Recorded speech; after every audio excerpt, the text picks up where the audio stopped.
Panchayat board গঠন ও প্রধান নির্বাচনকে কেন্দ্র করে উত্তেজনা ছড়ালো ভাঙড়ের ভগবানপুর অঞ্চলের নারকেলবেড়িয়া এলাকায়। পঞ্চায়েত প্রধান মারুফা বিবির বিরুদ্ধে অনাস্থা প্রস্তাব আনেন আইএসএফ এর সদস্যরা। এই মারুফা বিবি ভাঙড়ের তৃণমূল নেতা খায়রুল ইসলামের স্ত্রী। আজ ছিল ভোট গঠনের দিন, কিন্তু আজ সেই ভোট গঠন হয়নি, যা নিয়ে ক্ষোভ প্রকাশ করেছে তৃণমূল। দেখুন, অনাস্থা ডেকেছেন ওনারা প্রধান গঠন করার জন্য, আর ওনারাই বারবার অনাস্থাকে ডাকার পরে কোর্ট থেকে কখনো ডিএম ধরে, কোনো প্রশাসনিক ধরে এই প্রধান গঠনটাকে স্থগিত রাখছে। ওনারা ভীতস্ত, এই কারণে স্থগিত রাখছে বারবার। কারণ একটাই, ওনাদের কাছে সদস্য সংখ্যা নেই। এই কারণে নওশাদ সিদ্দিকী এবং তার দল বারবার একবার কোর্ট একবার প্রশাসনের দ্বারস্থ হয়ে এইগুলো করছে। যাই হোক, এভাবে করে ভাঙড় তথা ভগবানপুর অঞ্চলের সদস্যকে রোকানো যাবে না। গুন্ডামি মোস্তানি করে মানুষকে বিধ্বস্ত করে কোনোদিনই প্রধান গঠন করতে পারবে না। এরই মধ্যে এই বোর্ড গঠনকে ঘিরে বোমাবাজির ঘটনায় আতঙ্ক ছড়িয়েছে ভাঙড় জুড়ে। তৃণমূলের অভিযোগের তীর আইএসএফ এর দিকে। ভোট গঠন ছিল আমাদের, আজকে ওরা আইএসএফরা অনাস্থা করেছে।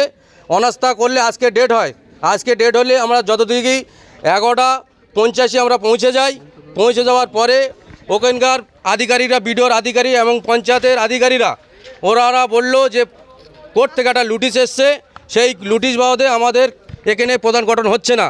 সেই কারণে আমরা ওখানে কাজ মিটিয়ে আমরা যত দিকেই আমরা সব গুছিয়ে নিয়ে ফেরার পথে হঠাৎ গান পড়ার মুখে আইএসএফের দুষ্কৃতীরা বোম থেকে ইট থেকে শুরু করে, বোমটা মারেনি, ইট ছুঁড়েছে, লাঠি থেকে শুরু করে সব হাতে ছিল।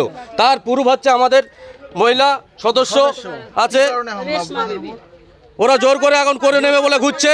আইএসএফের ওই কি নীতি আদর্শ আইএসএফের নওশাদ সিদ্দিকী কী বলেছিল? নওশাদ সিদ্দিকী বলেছিল 3 টাকার পেন, সব হাতে কলম পেন আর খাতা তুলে দেবো। তার অনুগামীরা তাহলে কী বলছে? ইট পাটকেল ছুটছে, এরপরে কি করবে? তাহলে তো আমাদের বাড়ি ঢুকতে পারবে না। 4 মাস আমরা বাড়ি ঢুকতে পারছি না। এক মহিলা তৃণমূল সদস্য আহত হয়েছেন বলে খবর পাওয়া যাচ্ছে। যদিও আইএসএফ ঘটনার দায় অস্বীকার করেছে, তারা দুর্নীতির অভিযোগ তুলেছে পঞ্চায়েতে। আজকে অনাস্থা ডেকেছিলাম তৃণমূলের বিরুদ্ধে, যে দুর্নীতি করেছে সেই দুর্নীতির বিরুদ্ধে আমরা পঞ্চায়েত গঠন করতে চেয়েছিলাম। যে টিএমসির প্রধান ছিল, যারা প্রধানের চেয়ারে বসে দুর্নীতি করেছে, সেই দুর্নীতির বিরুদ্ধে আমরা অনাস্থা ডেকেছিলাম মানুষের স্বার্থে। তা আজকে কোনো কারণবশত আজকে আমাদের এটা হয়নি, আমাদের স্থগিত আছে। আমাদের আজকে গঠন হবে না। মানুষ টাকার কাছে বিক্রি হয়নি, সেই জন্য আজকে আমরা টাকা দিয়ে কাউকে কিনে পঞ্চায়েত দখল করা যায় না। সেই হিসেবে মানুষ আমাদের সঙ্গে আছে, আইএসএফের সঙ্গে আছে, ভাইজানের সঙ্গেই আছে। আজকে কি কারণে বন্ধ হলো? আজকে প্রশাসনিক বিষয়টা দিয়ে চিঠি পেলাম হাতে, যে আজকে ভাইভিশন হচ্ছিল, সেই জন্য মোটামুটি বন্ধ হয়ে গেছে। তৃণমূলরা দাবি করছে আপনারা তো সদস্য